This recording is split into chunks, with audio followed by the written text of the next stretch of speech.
Standing in solidarity, thousands around LA showing their support for the victims in Israel. Landline loss, you might think they're already gone, but thousands of Californians still use them. The astronomical prices some users are now facing as one company tries to cut their service. You're watching The Rundown. I'm Jonathan Gonzalez in for Robin Winston. Now, support for Israel continues to grow right here in Southern California. There were rallies and prayer services all across the area Tuesday from West LA to Long Beach. LA is home to the second largest Jewish community in the U.S. and the largest Israeli population outside of Israel. Thousands of Californians of all faiths are standing in solidarity. My brother lives in Israel. I lived there. And what happened there over the last couple of days is a crime against humanity. And I just need people to hear that. I needed to be here with other people who understand that. And despite all the fear, anger, and sorrow, people at Monday's event spoke about how important it is in this moment to spread light and love in the face of so much darkness. Many at the rallies and services of loved ones directly affected by the chaos in Israel and Gaza. We're also hearing from a local woman who's desperately trying to find information about her family. This is Galia Mizrahi's family in Israel. The picture was taken in July when she visited them, but now every person in this photo, with the exception of Galia, is dead, homeless, or missing. Missing can mean two things. They're either dead and unidentified somewhere, or they're kidnapped and they're across the border. They just got up in the morning and had their cup of coffee, and we're gonna go about their Saturday. That's when the attack started. Her cousin, Nadav, a corporate CEO, was killed along with one of his daughters. His wife and their 3 other children are still missing. Galia says she wants people to know that the devastating news about her family is also happening to thousands of families there. Now, from the middle of the Mojave Desert to our Southern California freeways, a pair of solid rocket motors that once sent space shuttles into orbit have now been heading to their permanent home at the California Science Center. And here they are, arriving at the corner of Figueroa and 43rd. They'll eventually be put on display alongside the Space Shuttle Endeavour in its brand new vertical viewing area. That's expected to open to the public sometime in 2025. Meteorologist Stefani is now here with an update on the forecast. Hello, everyone. We are dealing with some weather changes across the area as we head into the next couple of days or so. I want to show you here, this is the weather setup. So we do have this area of low pressure sliding its way across the Pacific Northwest. That's bringing some wet weather. But as we continue into the latter part of the work week, a little weak ridge of high pressure begins to set up across the region, eventually expanding as we head into early next week. As we check out here this map, this is done by the Climate Prediction Center. You see much of the West will experience above normal temperatures as we head into early next week. And I just want to show you here the numbers. This is the temperature trend for Santa Clarita. Temperatures as we head into the weekend will be warming up into the 80s by the late weekend into early next week. We're talking about 90s in Santa Clarita. Back to you.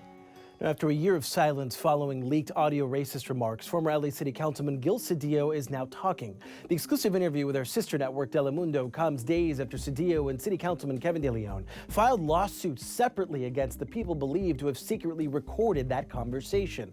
When asked if he believed the remarks were racist, here's what he said. Of course not. And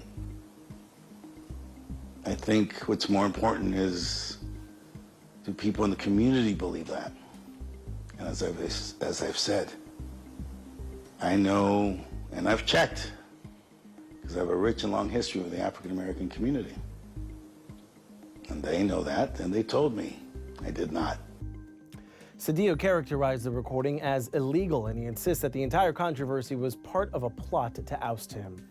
Well, after a summer bump, the number of COVID cases in LA County is now dropping, but health officials say they do expect the numbers will go back up again in November and December when many people get together for those holiday celebrations. That's a consistent trend we've seen in previous years, and health officials are urging people to get the updated COVID vaccine. It's available now for everyone 6 months and older.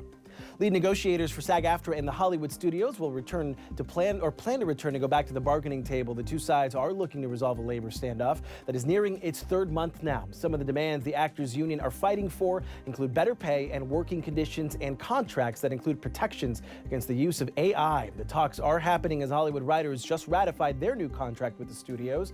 Comcast, the corporation that owns our parent company, NBC Universal, is represented by the Alliance of Motion Picture and Television Producers. Also, some employees of the NBC news group are represented by the WGA and SAG-AFTRA. A big honor is coming for singer Gwen Stefani. She will be receiving her own star on the Walk of Fame next Thursday. The ceremony will be held right next to Amoeba Music. But before going solo, Stefani, of course, was the frontwoman for the group No Doubt, formed in Anaheim in 1986. She has won 3 Grammys so far in her career, and these days she's a coach on The Voice, which you can catch on NBC4. And you might think cell phones have replaced all the landlines, right? But there are still millions of people who rely on them, including one woman in Simi Valley. But she had to ditch that landline after the phone company made it way too expensive. The I-Team's Carolyn Johnson learned thousands of other residents could lose their landlines too. Cheryl Robles runs a gardening business with her husband. For 37 years, customers have called them on their AT&T landline. My husband wanted to keep a landline. He's very old-fashioned. I was wanting to change it to a cell phone, and he wasn't wanting to go that way. Their bill had been running about $50 a month, but recently it jumped to $1,200. That has to be a mistake. Has to be a mistake. But it wasn't. Cheryl says she called AT&T and was shocked by what she learned. They were no longer going to support landlines, or they didn't want to support landlines, so that's why the price increased. These landlines are a lifeline. Anna Maria Johnson is with the Public Advocate's Office at the California Public Utilities Commission. She doesn't know if AT&T is increasing rates to bump residents off landlines, but she does know the company wants to stop providing landline service to nearly 500,000 Californians, some of them in areas where there isn't another provider. AT&T is asking the PUC for permission to dump these landlines. Johnson's office is urging the commission to say no, largely for safety reasons. Californians across the state rely on these phone lines to make sure that they are able to dial 911, receive alerts. So these communications lines are essential and a lifeline for many. The I-Team asked AT&T if it's planning to pull back its landline service in Southern California. It didn't respond. But after we reached out, it did reduce Cheryl's bill back to $50 and said in a statement the bill was due to an internal billing system error. As for Cheryl, it's all roses now. She's dropped AT&T and her landline. So I told my husband, well, this is what happens because we stayed with the landline. It's time to change to a cell phone. In an effort to help with the growing opioid epidemic, LA County plans to give out free doses of Narcan at county libraries. The drug can treat an overdose in an emergency situation. 5 county libraries will be holding weekly Narcan clinics through November. For the full list, you can head to lacountylibrary.org. LA Unified kicked off its first of several assemblies focused on nutrition and healthy eating. This assembly was held Tuesday at Glen Felice Boulevard Elementary in Atwater Village. The goal there to reinforce healthy and balanced food choices for students to fight childhood obesity while implementing several wellness programs at 450 of its elementary schools.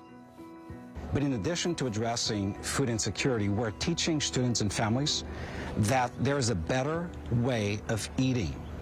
There is a mentality out there that healthy, nutritious food is more expensive than the less healthy alternatives.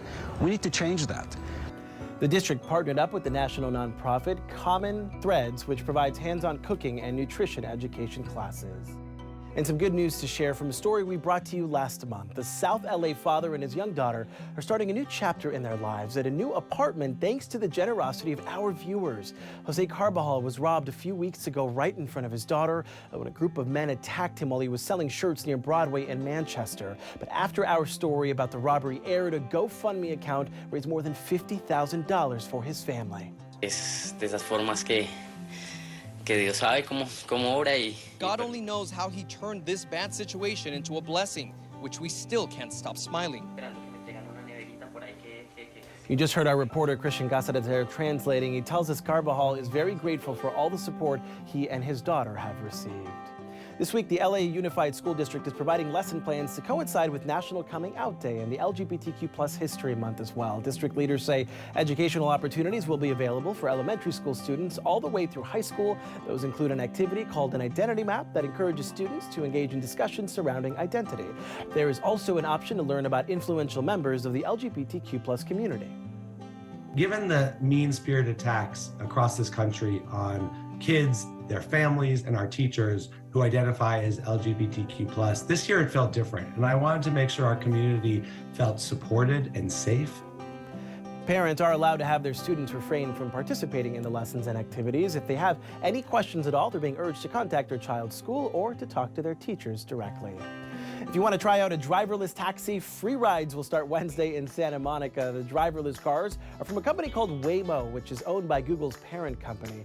You can get an access code at the Waymo booth at the 3rd Street Promenade. The driverless cars are already in service in other cities. However, there have been some issues, including accidents. They've also been blocking emergency vehicles at times, but Waymo says its robot taxis are safer than cars with human drivers. Girl Scout cookie season is still months away, but come next year there will be brand new flavors. The Skippy brand is coming up with 3 variations of Skippy PB Bites, all featuring Girl Scout cookie-inspired flavors. Those are coconut caramel, chocolate, peanut butter, and adventurefuls. If you're not familiar with Skippy PB Bites, they have a crunchy center surrounded by a layer of peanut butter and chocolate, but it will cost you a little more to indulge next year. Girl Scout cookie prices are going up, with some chapters even raising prices to $6 a box, $1 more than this past year. And just in time for Halloween, there's a new candy collaboration. Crocs has unveiled 2 new pairs of shoes based on Hershey's chocolate and Reese's peanut butter cups. You have to see these. Look at these.